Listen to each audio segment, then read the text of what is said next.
Hello chess fans! Today we are looking at another one of your games.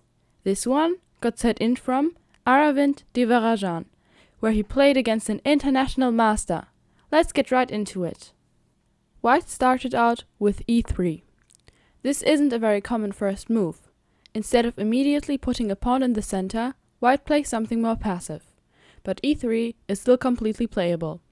This move could also be used to test and sort of ask the opponent which opening he wants to play, which can be a good idea versus a higher rated player, like in this game. Knight f6, d4, g6, c4, bishop d7. Black chooses to play a hyper-modern type of opening, the Indian game, where he lets White have a lot of space in the center, and instead focuses on rapid development, putting off the central fight for a few moves. f4 is very aggressive. White has incredible central control, but Black on the other hand already has two pieces developed and can castle on the next move. And sometimes, if there are more than two pawns in the center, they could possibly get loose.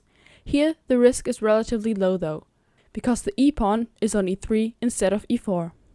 Castles, bishop d3, and now c5. A common plan in hyper-modern openings. After focusing on development, Black strikes back in the center, often with one of the flank central pawns. Black sacrifices the c-pawn, but if White takes, he is already worse. The bishop can get access to a great diagonal if the f6 knight moves, and the doubled c-pawns are weak, and Black can attack them anytime via knight a6. White can't hold on to the pawn, because if he plays b4, the rook is already hanging after the knight moves. Back to the main line. White played the best move, which is d5. He still keeps a great amount of control over the center without weakening it a lot. b5, setting out on a mission to destroy White's center. Again, taking the offered pawn is worse for White. After c takes b5, knight takes d5, White again opens the diagonal for the bishop. White needs to play bishop e2 or knight f3. If he plays bishop e4, Black can actually sacrifice another pawn with e6. After bishop takes d5, e takes d5, queen takes d5, Black just plays queen b6. If the rook gets taken, the queen is just trapped. In this position, Black is already plus 1.4, because his king is safer, whereas White's is still in the center, and all of White's pieces, except the queen, are still on the first rank. Back to the main line. White did not take on b5, instead he played knight f3, which is a good choice. Now White chose bishop c2, which is an inaccuracy, since this sacrifices a pawn. Better was the simple bishop takes c4, just recapturing the pawn.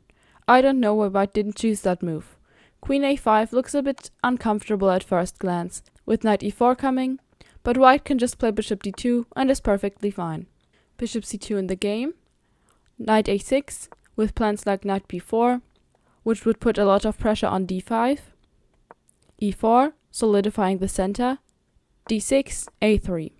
Black has managed to get his share of the central control through the doubled c-pawns, which in my opinion are actually a strength in this position. They control important squares in the White camp. However, White can also get dangerous counterplay. The bishops are on diagonals where they could possibly attack the Black king if the center gets opened. So the game is definitely not over yet. Knight c7, indirect pressure on d5. e6 is a plan to try and dismantle White's center. Knight c3, normal development. And now e6, continuing with the plan. Pawn breaks are always critical moments in a position.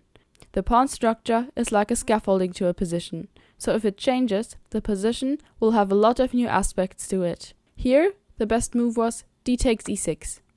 After bishop takes e6, just castles. And White should be fine and still has good control over the center. Instead, in the game came d5, which is still the engine's top 2 choice, but it allows Black to win another pawn. Knight f takes d5. White here could have kept the disadvantage to a minimum with castles or knight e4, which wins back the pawn. But here, White played knight takes d5. This allows Black to gain a lot of control over the center.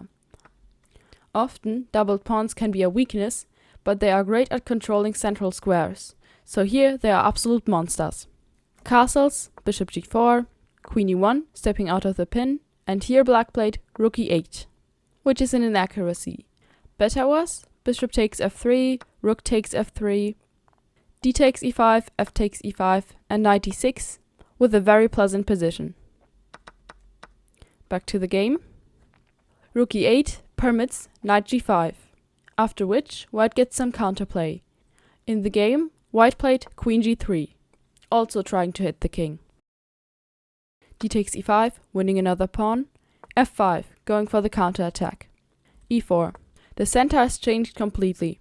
At the start of the game, white had complete control over it. And now black has 4 pawns that actively fight for it. And 2 of them are connected passed pawns, so if white is not careful, black could just advance them. Bishop g5, danger levels. White's rook is hanging, but the black queen is more valuable. Queen d7, and now f6. This sacks in exchange for the attack, but is a mistake. Even if we ignore that the f3 is hanging for the moment, f6 is still a bit counterintuitive, because normally you want to open lines when you are attacking. And white helped black with the defense. It seems like g7 is weak, but there can never be mate threats because of the h8 bishop, and f6 could actually become a target.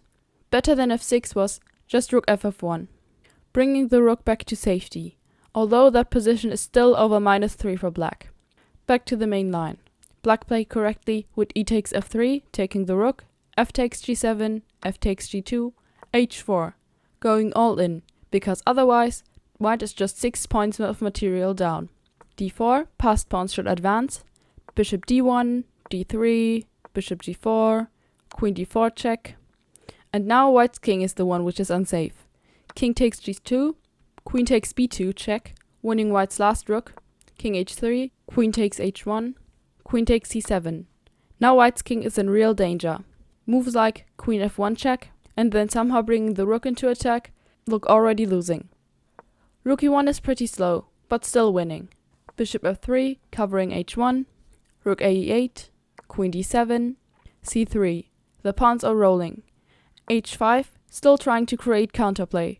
c2, h takes g6. If the engine thinks a bit, it marks this position as -14, -15 for black, because of rook h1. This gets rid of white's main defender, which is the bishop on f3. However, in the game, black played c1 equals queen. This is a big blunder and looks like it was pre-moved. This is a blunder because now white has 2 ways to mate. If you want to pause the video to try and fight both of them, you can do it now. Otherwise, I will now give the solution. There is a mate in 1 and a mate in 3. The mate in 1 is queen takes f7. And the mate in 3, which came in the game, is g takes f7, king takes g7, only move, and now f takes e8, queen. Congrats to white for this crazy comeback game, and thank you for sending it in. If you enjoyed the video, I would be happy about a thumbs up. And if you want to see regular chess content, you can subscribe, so you don't miss any new videos. Thanks for watching, see you next time, and until then, GG's!